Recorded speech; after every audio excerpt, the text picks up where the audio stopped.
ஆண்டவராகிய இயேசு கிறிஸ்துவின் நிதான நாமத்தில் உங்கள் யாவருக்கும் அன்பின் ஸ்தோத்திரங்கள். நாம் கண்களை மூடி ஆண்டவருடைய முகத்தை நோக்கி பார்ப்போம்.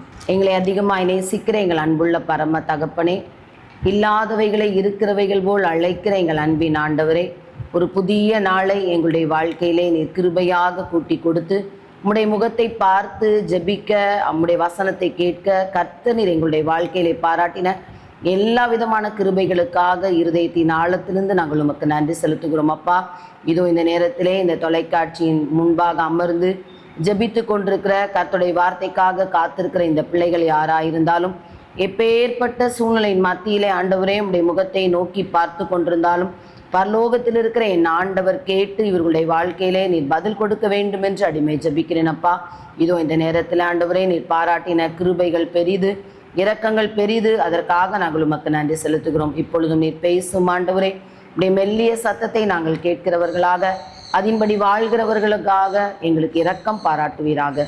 இயேசுவின் மூலம் ஜெபம் கேளும் அன்பின் பிதாவே, ஆமென். அல்லேலூயா, அல்லேலூயா, அல்லேலூயா.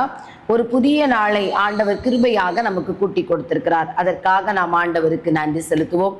கடந்த 7 மாதங்கள் ஆண்டவர் நம்மை கிருபையாய் பாதுகாத்து பராமரித்து, நாம் கடந்து போன பாதைகள், நாம் நடந்து வந்த வழிகள் எல்லாவற்றிலும் நம்மோடு, நம்முடைய குடும்பத்தின் பிள்ளைகளோடு ஆண்டவர் இருந்து வழி நடத்தினார். அதற்காக நாம் ஆண்டவருக்கு நன்றி செலுத்தி, இந்த நாளிலும் ஆண்டவருடைய சமூகத்திலே காத்திருக்கிற நம்முடைய வாழ்க்கையிலே அநேக கவலைகள் காணப்படலாம். இந்த உலகத்திலே நாம் பார்ப்போமானால் கவலை இல்லாத மனிதர்கள் ஒருவரும் இல்லை. சிறிய பிள்ளைகள் முதல் பெரியவர்கள் வரைக்கும் அவங்கள விசாரிச்சு பார்த்தா அவங்களுக்குன்னு ஒரு கவலை இருக்கும். இல்லை, படிக்கிற பிள்ளைகளை பார்த்தா அவங்களுக்கு நிறைய படிக்க வேண்டியது இருக்குன்னு சொல்லி நிறைய கவலைகள் காணப்படுகிறது, நிறைய அசௌகரியங்கள் காணப்படுகிறதை நாம் பார்க்கிறோம். அதே போல இந்த காரியத்தை நான் எப்படி செய்யறது, அல்லது இந்த காரியத்துல நான் எடுக்கிற முயற்சி எப்படி இருக்கும், நாளைக்கு என்னுடைய வாழ்க்கை எப்படி இருக்கும், நான் இந்த படிப்பு எடுத்திருக்கிறேன், இந்த படிப்புல நான் எப்படி படிச்சு முடிக்க முடியும், என்னுடைய எதிர்காலம் எப்படி இருக்கும்னு சொல்லி அநேக கேள்விகளோடு அநேகர் என்ன பண்றோம், நாம கவலைப்படுகிறோம் இல்லையா?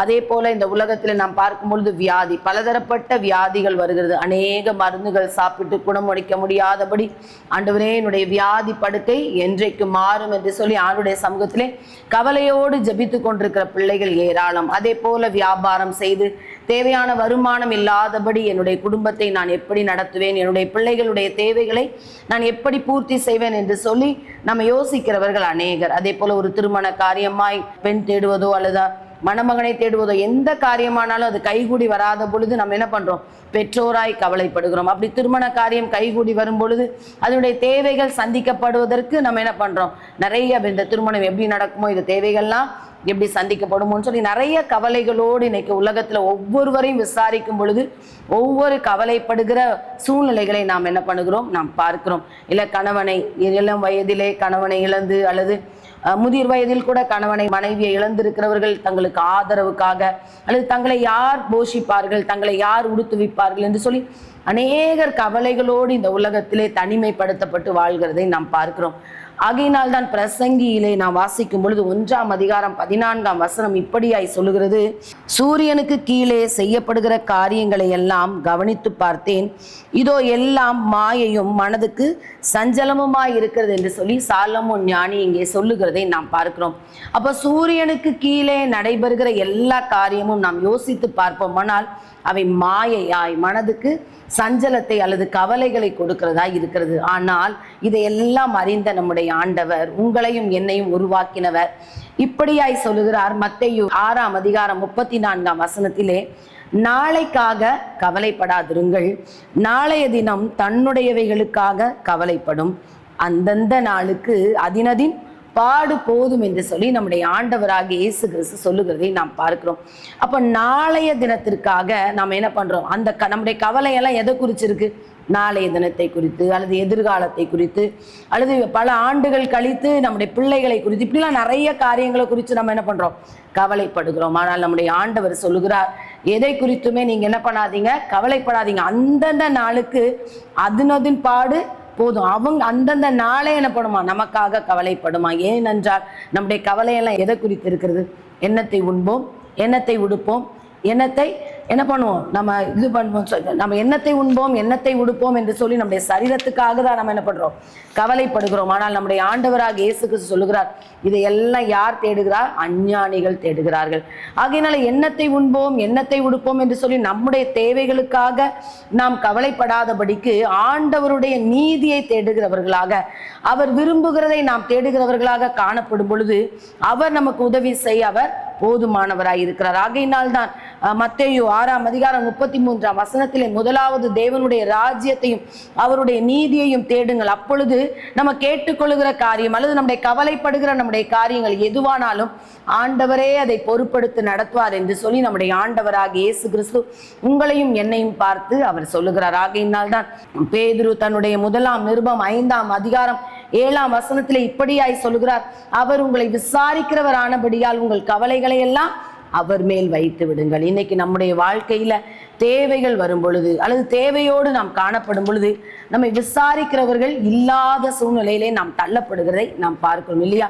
இன்னைக்கு வயது முதிர்ந்த பெற்றோர் நிறைய வீட்டில் இருக்கும் பொழுது அவருடைய பிள்ளைகள் என்ன பண்றாங்க, அவருடைய பெற்றோரை விசாரிப்பாங்களான்னா ரொம்ப கொடிதான காலகட்டத்திலே நாம் என்ன பண்ணியிருக்கிறோம், வந்திருக்கிறோம். இல்லை நேரம் இல்லைங்கிறாங்க, வேலைக்கு போறதால பெற்றோரை கவனித்துக் கொள்ளக்கூடாத ஒரு சூழ்நிலையிலே நாம் தள்ளப்படுகிறோம். கடந்த நாட்களிலே ஒரு வயதான தகப்பனார் வியாதியோடு இருந்த பொழுது அவருடைய மகனை குறித்து இப்படியாய் சொன்னார், என்னுடைய மகன் ஒரு 5 நிமிடம் கூட என்ன பண்ணல, என்னோட பேசல, என்னுடைய சூழ்நிலை இப்படி இருக்குன்னு தெரிஞ்சுட்டு போய் இந்த நிமிஷம் வரைக்கும் என்னை விசாரிக்கவே இல்லை. அப்பா நீங்க எப்படி இருக்கீங்க, உங்க காரியம் எப்படி இருக்குன்னு சொல்லி என்னை விசாரிக்கவில்லை என்று சொல்லி அந்த தகப்பனார் வேதனைப்பட்டதை நான் பார்த்தேன். ஏன் இதை சொல்லுகிறேன் என்றால், இன்றைக்கு மனிதர்கள் என்ன பண்ணுது, ஒரு பலவீன காலங்களிலே பெற்றோரை கவனிக்க வேண்டிய பிள்ளைகள் பெற்றோரை விசாரிப்பதில்லை, அல்லது நம்முடைய தேவைகளோடு அல்லது நம்ம கஷ்டப்படும் பொழுது நம்மை விசாரிப்பதற்கு ஒருவரும் இல்லை. ஆனால் பேதுரு இப்படியாய் சொல்லுகிறார், நம்முடைய ஆண்டவர் நம்மை விசாரிக்கிறவர். எந்த சூழ்நிலையில் இருந்தாலும், எப்பேற்பட்ட தேவையின் நடுவில் இருந்தாலும், மனிதர்கள் பணம் இருந்தால்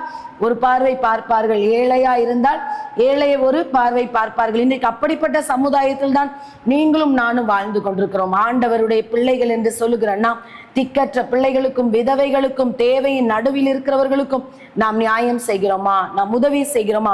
அப்படி நாம் உதவி செய்யும் பொழுது, அவர்கள் படுகிற உபத்திரவத்திலே அவர்களை தாங்கி கொள்ளும் பொழுது ஆண்டவர் நம்மை விசாரிக்கிறவராய் இருக்கிறார். ஆகையினால் இன்றைக்கு இந்த தேவ செய்தியை கேட்டுக்கொண்டிருக்கிற என் அன்பு சகோதரனே, என் அன்பு சகோதரியே, நாம் எப்படிப்பட்டவர்களாய் இருக்கிறோம்? நாம் மற்றவர்களை விசாரிக்கும் பொழுது நம்முடைய ஆண்டவர் நம்முடைய கவலைகளை விசாரித்து நமக்கு உதவி செய்ய போதுமானவராய் இருக்கிறார். வேதத்திலே ஆண்டவர் ஒரு பெண்ணை என்ன பண்ணுகிறார், விசாரிக்கிறார். அவருடைய வாழ்க்கையிலே எப்படிப்பட்ட சூழ்நிலை இருந்தது, எப்பேற்பட்ட சூழ்நிலையில் இருந்த அந்த குடும்பத்தை ஆண்டவர் விசாரித்து தன்னுடைய வட்டத்துக்குள்ளே கொண்டு வந்தார் என்று சொல்லி வேதத்தின் அடிப்படையிலே ஒரு குடும்பத்தை காட்டி நான் கடந்து செல்ல ஆசைப்படுகிறேன்.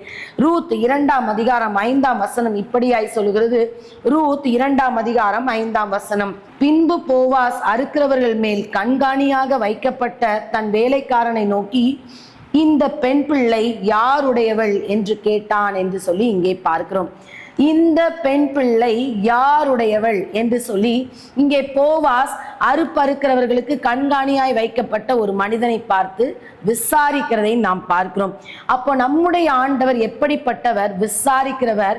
யாரை விசாரிப்பார், யாருடைய காரியத்தை அவர் பொறுப்பெடுப்பார் என்று சொல்லி இந்த ரூத்தின் புஸ்தகத்தில் இருந்து ஒரு சில குணாதிசயங்களை நான் உங்கள் மத்தியிலே வைத்து கடந்து செல்ல ஆசைப்படுகிறேன்.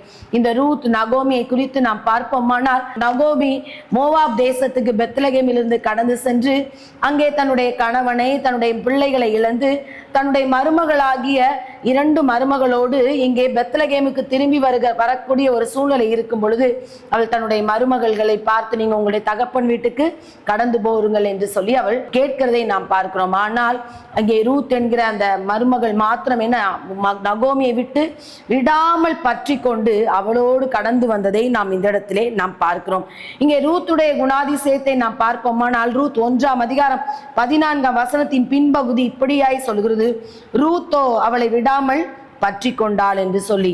அப்போ இந்த இடத்துல இந்த பெண்ணை குறித்து நாம் பார்ப்போமானால் அவளுடைய வாழ்க்கையிலே அவள் தன்னுடைய பெற்றோரோடு தன்னுடைய தேசத்திலே இருந்து கொண்டிருக்கலாம். ஆனால் இந்த பெண் தன்னுடைய பெற்றோரை விட்டு தனக்கு கடவுள் கொடுத்த வாழ்க்கை துணை இறந்து போன சூழ்நிலையிலும் தன்னுடைய மாமியாரோடு கூட அந்த பெத்லகேம் தேசத்துக்கு திரும்பி வருவதற்கு அவள் ஆயத்தமாகிறதை இந்த இடத்திலே நாம் பார்க்கிறோம்.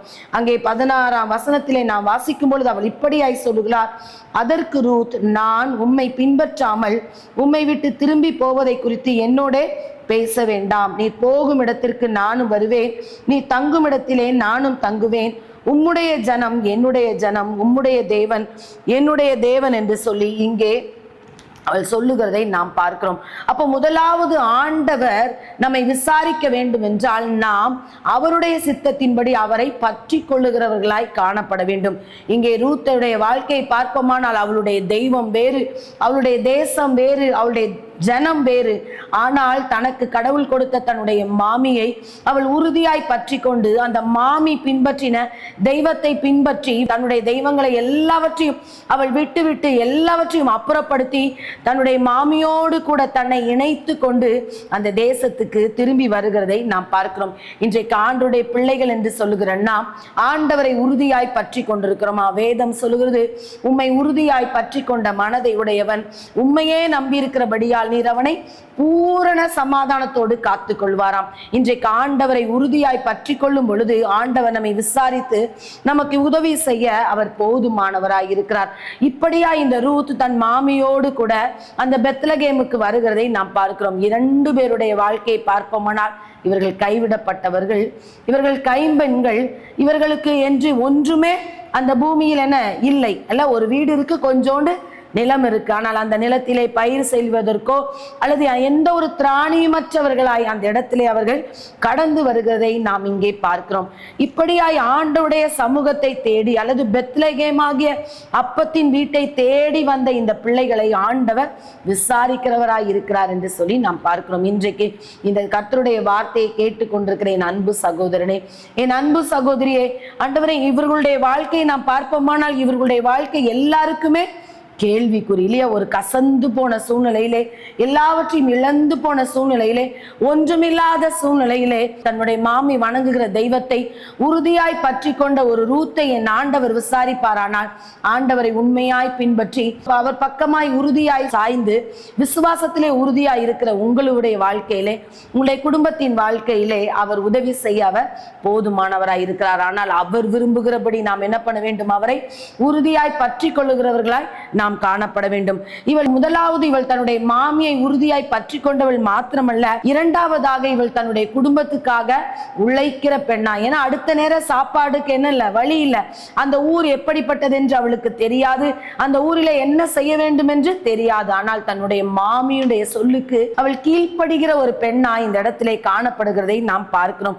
இங்கே நீதிமொழிகள் 31ஆம் அதிகாரம் 21ஆம் வசனத்தை 27ஆம் வசனத்தை நாம் வாசிக்கும் பொழுது அவள் தன் வீட்டு காரியங்கள் எல்லாம் எப்படியா இருக்குது என்று கண்ணோக்கமாய் இருக்கிறாள் இல்லையா? அந்த பெத்லகேமுக்கு வந்தாச்சு, இனி என்ன பண்ணணும்? இந்த பூமியிலே தன்னுடைய பலத்தோடு என்ன பண்ணணும்? உழைத்து சாப்பிட வேண்டும் என்கிற ஒரு பெரிய ஒரு திட்டத்தை அவள் அதற்கு என்ன பண்ணுகிறாள்? தன்னை ஒப்பு கொடுக்கதை நாம் பார்க்கிறோம். தன் வீட்டிற்காக தன் குடும்பத்துக்காக உழைக்கிற ஒரு பெண்ணா இந்த பெண் இருக்கிறதை நாம் பார்க்கிறோம் இல்லையா?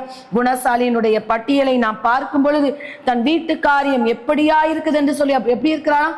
அவள் கண்ணோக்கமாய் இருக்கிறாள். அவள் தன்னுடைய முழு பலத்தோடு என்ன பண்ணுகிறாள்? வேலை செய்கிறாள் என்று சொல்லி நாம் வாசிக்கிறோம். இங்கே பிரசங்கி 9ஆம் அதிகாரம் 10ஆம் வசனத்திலே நாம் வாசிக்கும் பொழுது, செய்யும்படி உன் கைக்கு நேரிடுகிறது எதுவோ அதை உன் முழு பலத்தோடு செய் என்று சொல்லி நாம் பார்க்கிறோம் இல்லையா? அப்ப கர்த்தர் நமக்கு கையிலே கொடுத்திருக்கிற அந்த தொழிலா இருக்கலாம், வேலையா இருக்கலாம், அதை என்ன பண்ணணும்? முழு பலத்தோடு செய்ய நாம் கடமைப்பட்டவர்களாய் காணப்படுகிறோம். இங்கே இந்த பெண்ணுக்கு தெரியாது இல்லையா? லேவியராகமம் 19ஆம் அதிகாரம் 9ஆம் 10ஆம் வசனத்தை நாம் வாசிக்கும் பொழுது வேதம் இப்படியாய் சொல்லுகிறது, இந்த இடத்திலே நீங்கள் தேசத்தின் பயிரை அறுக்கும் போது உன் வயலின் ஓரத்தில் இருக்கிறதை தீர அறுக்காமலும் சிந்தி கிடக்கிற கதிர்களை பொறுக்காமலும் உன் திராட்சை தோட்டத்திலே பின்னறுப்பை அறுக்காமலும் அதிலே சிந்தி கிடக்கிற பழங்களை பொறுக்காமலும் அவைகளை எளியவனுக்கும் பரதேசிக்கும் விடவாயாக நான் உங்கள் தேவனாகிய கர்த்தர் என்று சொல்லி இந்த இடத்திலே நாம் பார்க்கிறோம். அப்போ இங்கே இஸ்ரவேலிலே ஒரு பிரமாணம் உண்டு. மோசேக்கு ஆண்டவர் கட்டளையிட்ட இந்த பிரமாணங்களிலே எளியவர்களும் திக்கற்றவர்களும் பொறுக்கி கொள்ளும்படியாக என்ன பண்ணக்கூடாது, அறுக்கும் பொழுது சிந்துகிறதை அவர்கள் என்ன பண்ணக்கூடாது, எடுக்கக்கூடாது. அதாவது தேவையின் நடுவிலே ஒடுக்கப்பட்டவர்களாய் பசியோடு இருக்கிறவர்கள், அது பரதேசியாய் இருக்கலாம், அது எளியவர்களாய் இருக்கலாம், அது விதவைகளாய் இருக்கலாம், கைவிடப்பட்டவர்களாய் இருக்கலாம். அடுத்த நேரம் ஆகாரத்துக்கு அல்லது வறுமை கோட்டுக்கு கீழ் இருக்கிற ஜனங்கள் அதை பொறுக்கி கொண்டு சிந்தி கிடக்கிறதை எடுத்துக்கொண்டு தங்களுடைய வயிற்று பசியை ஆற்றிக் கொள்வதற்காக அந்த கோதுமையாய் இருக்கலாம், திராட்சை பழங்களாய் இருக்கலாம், எந்த கனிகளாய் இருக்கலாம், சிந்துகிறதை என்ன பண்ணக்கூடாது, எடுத்துக்கொள்ளக்கூடாது. அது எளியவர்களுக்கும் வறியவர்களுக்குமானது என்பது பிரமாணம் இல்லையா? அப்ப இந்த பிரமாணத்தை என்ன பண்ணுகிறாள் ரூத்துக்கு நகோமி கற்றுக் கொடுக்கிறாள். ஏனென்றால் மோவாபிய பெண்ணாகிய ரூத்துக்கு எதுவுமே தெரியாது. ஆகையினால் அவர்கள் கற்றுக் கொடுக்கும் பொழுது அவள் சந்தோஷமாய், நான் என்ன பண்றேன், இன்னைக்கு நான் வயல்வெளிக்கு போகிறேன், யாருடைய கண்களில் எனக்கு தயவு கிடைக்கிறதோ அந்த நிலத்தில நான் என்ன பண்றேன், கதிர்களை பொறுக்கி கொண்டு வருகிறேன் என்று சொல்லி தன்னுடைய மாமியினிடத்திலே அனுமதி கேட்டு அங்கே போய் அவள் தன்னுடைய வேலையை செய்கிறதை நாம் பார்க்கிறோம். இந்த பெண் போய் தன்னுடைய ஆண்டவரை உறுதியாய் பற்றி கொண்டு தன் மாமியினுடைய வார்த்தைக்கு அவள் கீழ்ப்படிந்து அங்கே போய் என்ன பண்ணுகிறாள், அவள் அங்கே கதிர்களை பொறுக்குவதற்கு அவள் என்ன பண்ணுகிறாள், அங்கே அனுமதி கேட்கிறதை நாம் பார்க்கிறோம். அப்படி கேட்ட பொழுது அங்கே பாருங்கள், அந்த அறுப்பறுக்கிற அந்த மனிதன் போவாசிடம் இப்படியாய் சொல்லுகிறான், அறுக்கிறவர்கள் பிறகே அரிக்கட்டுகளில் இருக்கிறதை சிந்தி பொறுக்கி கொள்ளுகிறேன் என்று அவள் என்னிடத்திலே கேட்டுக்கொண்டாள்.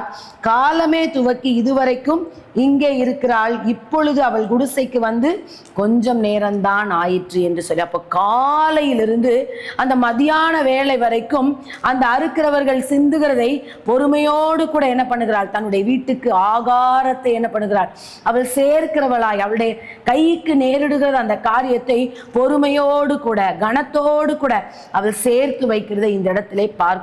இப்படியாய் தன்னுடைய மாமியை உறுதியாய் பற்றி கொண்டு தன்னுடைய கைபலத்தினால் தன்னால் என்ன முடியுமோ அந்த தொழிலை அந்த காரியத்தை அவள் செய்த பொழுது ஆண்டவர் அங்கே அந்த கண்காணியுடைய கண்களிலே தயவு உண்டு பண்ணுகிறார். இரண்டாவது, அவளோடு அங்கே அறுப்பறுக்கிற பெண்களுடைய கண்களிலும் என்ன பண்ணுகிறாராம், அவர் தயவை உண்டு பண்ணுகிறார். மூன்றாவதாக நாம் பார்க்கும் பொழுது இங்கே போவாசுடைய கண்களிலும் அங்கே தயவு கிடைக்கிறதை நாம் பார்க்கிறோம். ஆகையினால் தான் சங்கீதக்காரன் இப்படியாய் சொல்லுகிறார், தயவு உள்ளவனுக்கு நீர் தயவுள்ளவராகவும் உத்தமனுக்கு நீர் உத்தமராகவும் இருக்கிறீர் என்று சொல்லி என்ன பண்ணுகிறார், வேதம் நமக்கு கற்றுக் கொடுக்கிறது.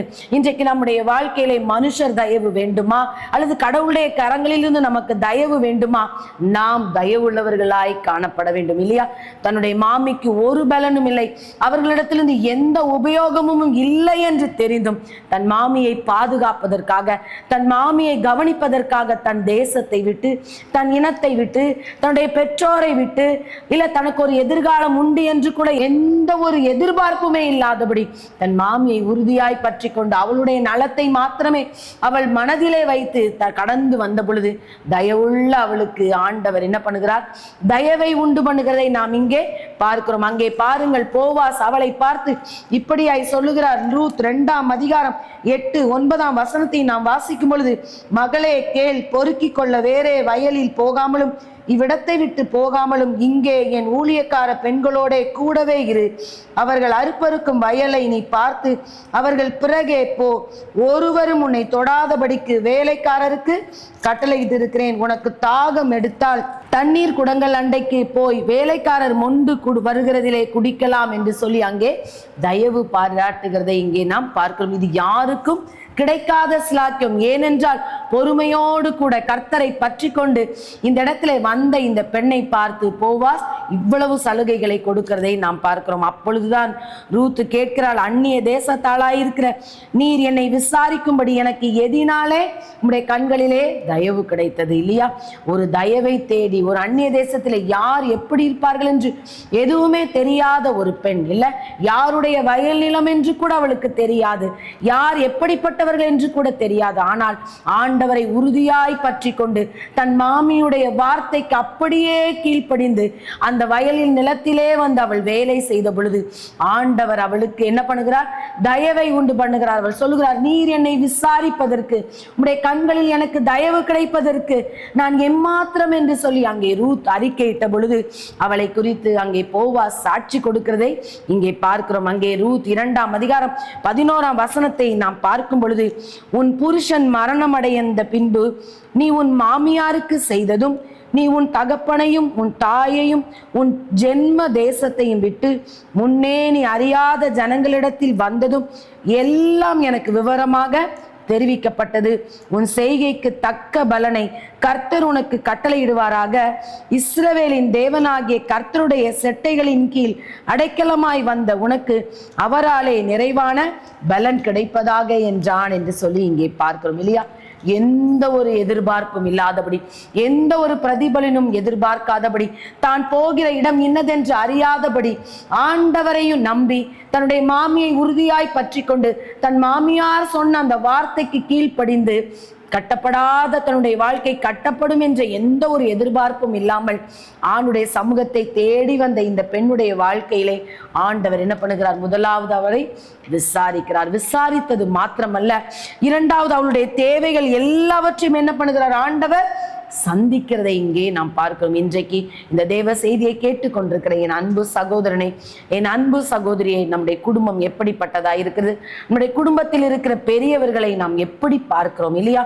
அசட்டை பண்ணாதபடி, ஒன்றுக்கும் பிரயோஜனம் இல்லை என்று சொல்லும்போது தெரியும் பொழுது தன்னுடைய தகப்பனை, தன் தாயை, தன்னுடைய மாமனாரை, தன்னுடைய மாமியாரை உதாசீனப்படுத்துகிற இந்த உலகத்திலே இந்த ரூத் அங்கே தயவை பெற்றுக்கொண்டது எதினால்? வயதான தன் மாமியை அவள் பார்த்ததும் தன் தகப்பன் வீட்டை விட்டு வந்து தன்னுடைய ஜனத்தை பற்றி கொண்டு ஆண்டவரை உறுதியாய் பற்றி கொண்டபடினால் அவளுடைய கட்டப்படாத வாழ்க்கையை என் ஆண்டவர் கட்டினதை நாம் இங்கே பார்க்கிறோம் இல்லையா? அப்ப இன்றைக்கு நம்முடைய வாழ்க்கையிலே குறைவுகளோடு ஏதேனும் இல்லை ஆண்டவர் விரும்புகிறபடி நம்முடைய குடும்பத்தை நடத்தாதபடி, நம்முடைய குடும்பத்தின் முதியவர்களை அல்லது பெரியவர்களை அல்லது தேவையின் நடுவர் இருக்கிற நம்முடைய சகோதர சகோதரிகளை நாம் நடத்தாதபடி நம்முடைய இருதயத்தை அடைத்துக் கொள்வோமானால் ஆண்டவர் நமக்கு உதவி செய்வது இயலாத காரியம். ஆகினால் தான் வேதம் சொல்லுகிறது, தயவுள்ளவனுக்கு தான் அவர் தயவு செய்வாராம். உங்களுக்கு இறங்கும்படி கர்த்தர் காத்திருப்பார். அப்ப இரக்கமுள்ளவர்கள் பாக்கியவான்கள், அவர்கள் இரக்கம் பெறுவார்கள் என்று சொல்லி, அப்ப நாம தயவுள்ளவர்களாக, நாம் இரக்கமுள்ளவர்களாக நாம் காணப்படும் பொழுது ஆண்டவர் நம்முடைய வாழ்க்கையிலே நமக்கு அற்புதங்களையும் அதிசயங்களையும் செய்ய அவர் போதுமானவராய் இருக்கிறார். நம்முடைய கையிலே நாம் என்ன செய்கிறோமோ நம்முடைய பலன் இல்லையா? ஆண்டவர் சொல்லுகிறார், அவனவனுக்கு நான் அளிக்கும் பலன் என்னோடு கூட வருகிறது. அப்ப நம்ம நன்மை செய்தால் நமக்கு என்ன கிடைக்கும்? நன்மை கிடைக்கும். இந்த பெண்ணுக்கு தெரியுமா நம்முடைய வாழ்க்கை இப்படியாய் கட்டப்படும், நம்முடைய வாழ்க்கையிலே ஆண்டவர் இப்படிப்பட்ட ஒரு ஏற்ற துணையை கொண்டு வருவார், நம்முடைய குடும்ப வாழ்க்கை கட்டுவார் என்று இங்கே ரூத்துக்கு தெரியுமா? தெரியவே தெரியாது. தன் மாமியினுடைய ஆலோசனைக்கு அவள் கீழ்ப்படிந்தபடினால் 3ஆம் அதிகாரம் 1ஆம் வசனம் இப்படியாய் சொல்லுகிறது, என் மகளே, நீ சுகமாய் வாழ்ந்திருக்கும்படி நான் உனக்கு சௌக்கியத்தை தேடாதிருப்பேனோ. இல்லை, அந்த மாமியினுடைய இருதயம் தன் மருமகளுடைய சுக வாழ்வுக்காக ஏங்கினதை நாம் பார்க்கிறோம் இல்லையா? அவளுடைய சுக வாழ்வை அவர்கள் தேடி அவர்கள் ஆலோசனை கொடுக்கிறார்கள். நீ எப்படியாய் நீ நடக்க வேண்டும் என்று அந்த மாமி சொன்ன அந்த ஆலோசனையை கேட்டு அந்த போவாசின் வயல்வெளியிலே போய் அவள் படுத்து கொண்ட பொழுது இங்கே போவாஸ் அவளை பார்த்து இப்படியாய் சொல்லுகிறார், அதற்கு அவன், மகளே, நீ கர்த்தரால் ஆசீர்வதிக்கப்படுவாயாக, நீ தரித்திரரும் ஐஸ்வர்யவான் வாலிபரின் பிறகே போகாததினால் உன் முந்தின நற்குணத்தை பார்க்கிலும் உன் பிந்தின நற்குணம் உத்தமமாய் இருக்கிறது. நீ குணசாலி என்று என் ஜனமாகிய ஊரார் எல்லாரும் அறிவார்கள்.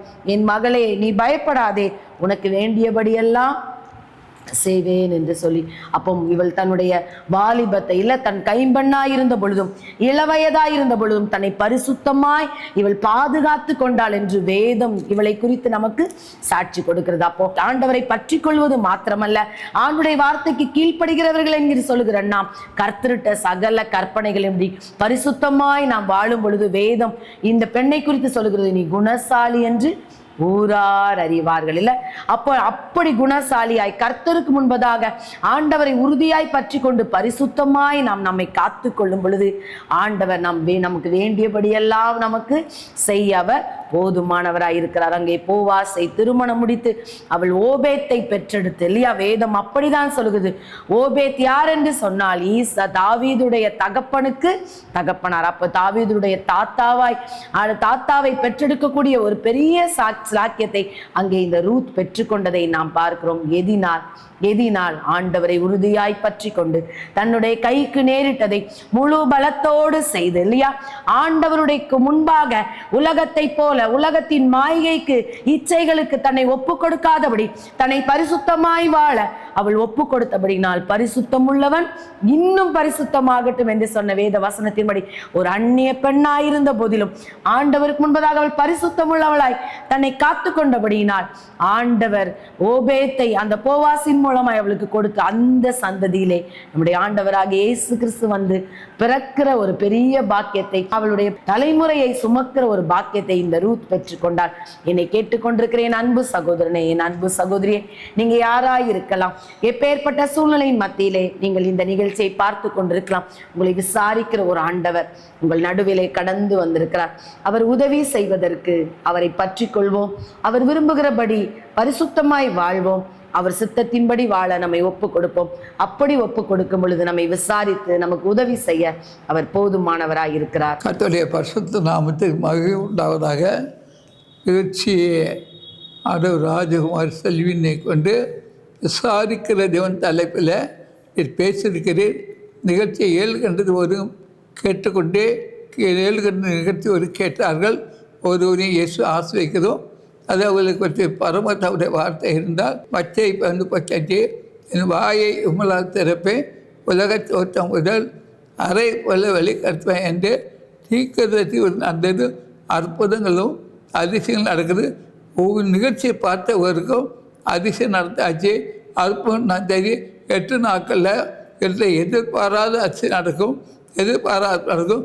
ஒரு குழந்தை பிறக்காதபடி இருந்தது, குழந்தை பிறக்கும். மின்னல் உலகத்தில் ஒரு எத்தனை அதிசயம்னாலும் ஆண்டவர் செய்வார். பழைய பேப்பர் யார்கிட்ட இருந்ததோ அதெல்லாம் கிழித்து எரித்து புதிய கட்டுவது 3 அற்புதத்தை கண்டு ஆச்சரிய கருக.